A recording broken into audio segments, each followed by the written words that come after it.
ખેત પેદાશ ઉત્પાદક મિત્ર મંડળ સુરત દ્વારા 84 વિધાનસભા મત વિસ્તારમાં સમાવિષ્ટ લિંબાયત ઝોન વિસ્તારમાં આવેલા વોર્ડ નંબર 18, 25, 26 અને 27ના ભાજપના ઉમેદવારશ્રીઓને ભવ્ય જીતના સંકલ્પ માટે સમર્થન અને સત્કાર સમારોહ નારાયણનગર આસપાસ બાબા મંદિરની સામે ગોડાદરા સુરત ખાતે યોજાયો હતો।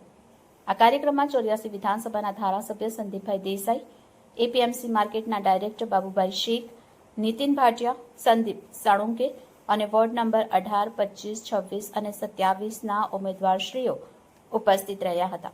સાથે જ આ પ્રસંગે ખેતીવાડી ઉત્પન્ન બજાર સમિતિ સુરતના વેપારી મિત્રો, ઉમેદવારશ્રીઓ, હોદ્દેદારશ્રીઓ, આગેવાનશ્રીઓ ઉપસ્થિત રહ્યા હતા।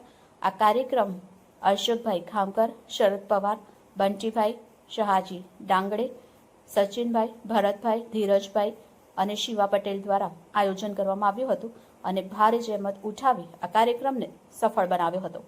સાથે જ આ કાર્યક્રમમાં ખૂબ મોટી સંખ્યામાં લોકો ઉપસ્થિત રહ્યા હતા। Bureau report A to Z news Surat. સ્થાનિક સ્વરાજ્યની ચૂંટણીના પડઘમ વાગી ગયા છે ત્યારે સુરત મહાનગરપાલિકાના 120 ઉમેદવારોએ જોરશોરથી પ્રચાર પણ શરૂ કરી દીધો હતો અને દરેક જગ્યાએ તેમને જનસમર્થન સારું મળી રહ્યું છે। ત્યારે આજે વોર્ડ નંબર 26માં આસપાસ દાદાના મંદિર પાસે ખેત પેદાશ મિત્ર મંડળ દ્વારા આ વોર્ડના 4 ઉમેદવારોનો સત્કાર સમારોહ રાખવામાં આવ્યો હતો। આવો આપણે એ વિશે વિશેષ જાણકારી મેળવીએ। આપનો પરિચય અને આજે જે સભા હતી તેના વિશે। બાબુભાઈ શેખ, આજે નારાયણનગર ખાતે અમે ખેત પેદાશ ઉત્પન્ન વિક્રેતાઓ તરફથી આજે વોર્ડ નંબર 26ના 4 ઉમેદવારોનો સત્કાર સમારંભ અને એમને અમારા તરફથી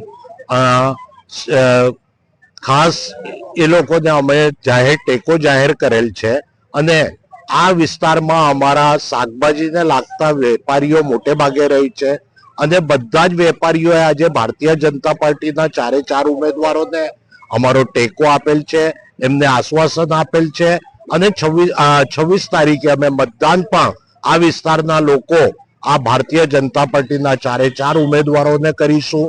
આજે અમારી સભા ઘણી સારી રહી, એમાં ધારાસભ્ય સંદીપભાઈ દેસાઈ પણ આવેલ હતા, વોર્ડ નંબર 18ના કોર્પોરેટરો આવેલા, વોર્ડ નંબર 26ના કોર્પોરેટર આવેલા અને ખૂબ મોટા પ્રમાણમાં અહીંના સ્થાનિક લોકોની હાજરી વચ્ચે આજે અમે એમને અમારું સમર્થન અને સત્કાર સમારંભ પણ કરી।